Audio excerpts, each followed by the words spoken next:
Glenn Hodson will be our guide here. His family has been in the precious gem business since 1947, when his great-grandfather bought the Rainbow Mine. You know, on the big weekends we get really crowded out here, you know, Memorial Weekend and 4th of July. During the week, average day, we'll have half a dozen people. So not too crazy until we get one of the big weekends. Yeah. I'm wondering about opals as precious gems. I don't really know a lot about precious gems. I know you do. Can you explain what an opal is, first of all? Okay. Well, the opal here is opal in general is a secondary material. It's filling in a void.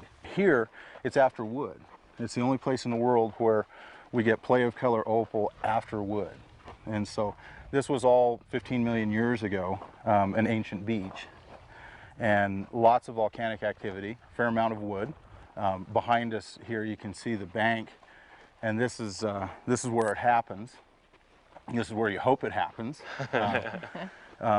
Like a typical beach, next time you're on a beach, notice that when you're looking at wood and such that's washed up on the beach, you'll find little pockets. You know, similar sized pieces of wood and stuff that's washed up in a spot together. You might walk 50 feet and not see anything else, and then you see a little bit more. It's kind of the same thing here, you know, only this happened 15 million years ago. So buried now. Mid-Miocene, yeah. Okay. Primarily conifer wood here. There are a few rarer woods that we get here, but mostly conifer wood, and so occasionally we'll get pine cones too. The airfall ash layer that you see up here about 10 feet up, that is the bottom of my overburden. Right below that starts the light colored? Yeah, that's the airfall ash.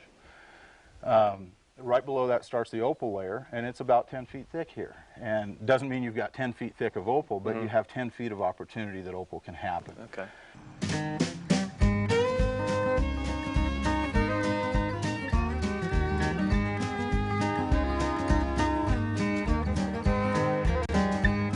As we watch Glenn scoop some new clay for us to work on, there are others already hard at work and hoping for a lucky strike.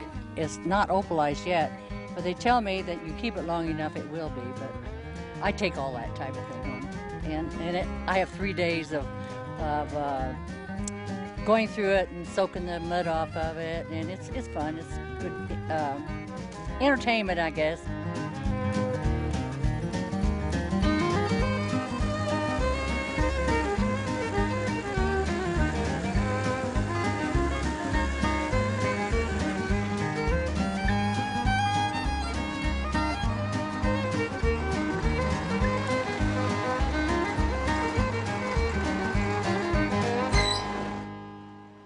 When you're working a load like this, is you want to start at the floor and you want to work your way into the pile. And so you're just breaking clods down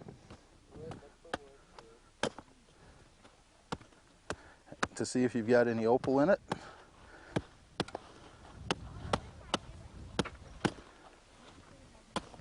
And then you pull it back behind you and you keep on going. Now if you find a nice piece of opal, here's a piece here. Wow. Look at that. Quite fast. That's you planted that. Come on. I did. That I was stuck perfect. it right there. Yeah.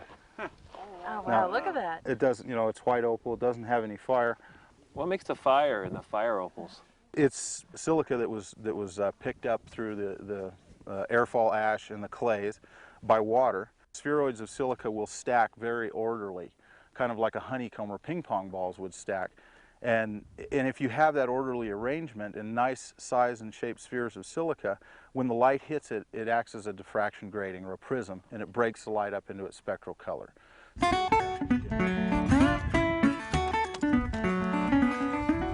The tools recommended for mining are simple. A small pick, a garden rake, and a shovel or trowel. A spray bottle with water and a bucket is also helpful. But don't forget, sunblock, gloves, and a hat, because the sun can really take its toll after a couple hours out here. I got a pickaxe in my hand. It's a rock. You sure? It's just a rock. I'm sure it's a rock. Opals are not dark green and brown. Dave, did you find a rock?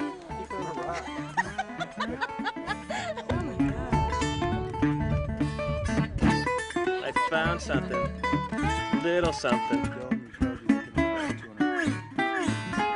That one piece that I found was very small, and I think it's the common type, but pretty. What What else we got in there? This is what happens when you go to the beach a little too late. Not a lot of beach, Only 14 million years too late. just a lot of wood. Glenn says that our results are about normal for most first-time visitors. If you don't come here with unrealistic expectations, you'll stand a good chance to find some opal, and you'll definitely have a lot of fun. We take our opal and fossils with us as we head back to the highway and the Dufarina Ranch.